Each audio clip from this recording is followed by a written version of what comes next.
Sejarah penemuan mesin uap.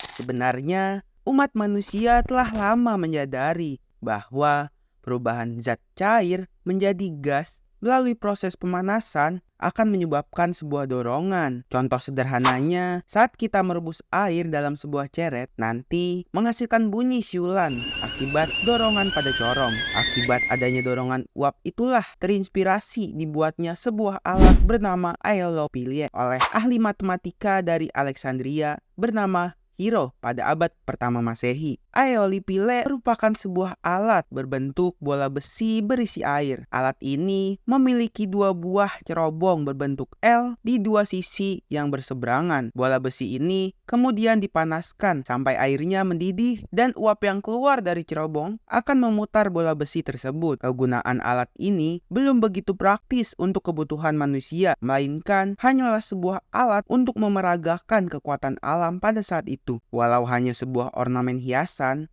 ternyata aeolipile merupakan cikal bakal penggunaan tenaga uap untuk menggerakkan mesin di kemudian hari.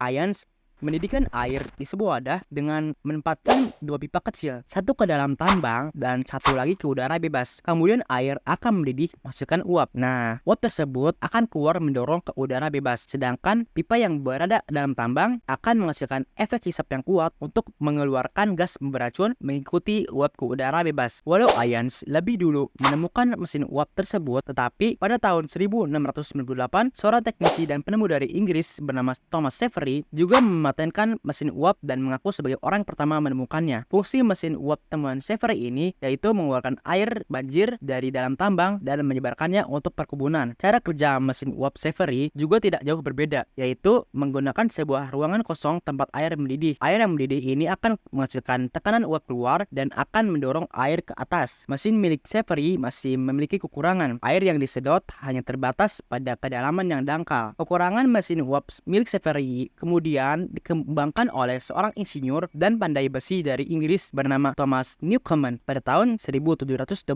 Mesin uap Newcomen menggunakan tekanan atmosfer. Jadi, tekanan udara pada sebuah ruang akan dinaikkan dan diturunkan lewat uap untuk menggerakkan sebuah piston yang nantinya akan memompa air keluar. Newcomen mulai mengembangkan energi uap menjadi sebuah mesin penggerak. Kemudian perubahan inilah yang akan menjadi cikal bakal motor bermesin uap milik James Watt. Nah, mesin uap James Watt inilah yang akan menjadi cikal bakal dari revolusi industri. Pada tahun 1764, setelah mesin Newcomen banyak digunakan di pertambangan, James Watt, seorang pekerja bengkel di Skotlandia, mulai mengulik secara dalam mesin uap tersebut. Watt menemukan sebuah kelemahan besar dari mesin uap Newcomen, yaitu terlalu banyak pemborosan energi pada cara kerjanya. Watt kemudian menggunakan ruang terpisah untuk pendinginan. Menurutnya, pendinginan dengan cara menyiram air akan memangkas bahan bakar dan waktu. Karena itu, proses pendinginan dilakukan dengan mengalirkan uap air ke dalam ruangan yang berbeda. Cetusan ini membuat dirinya mendapat hak paten untuk mesin uapnya yang lebih efisien pada tahun 1769.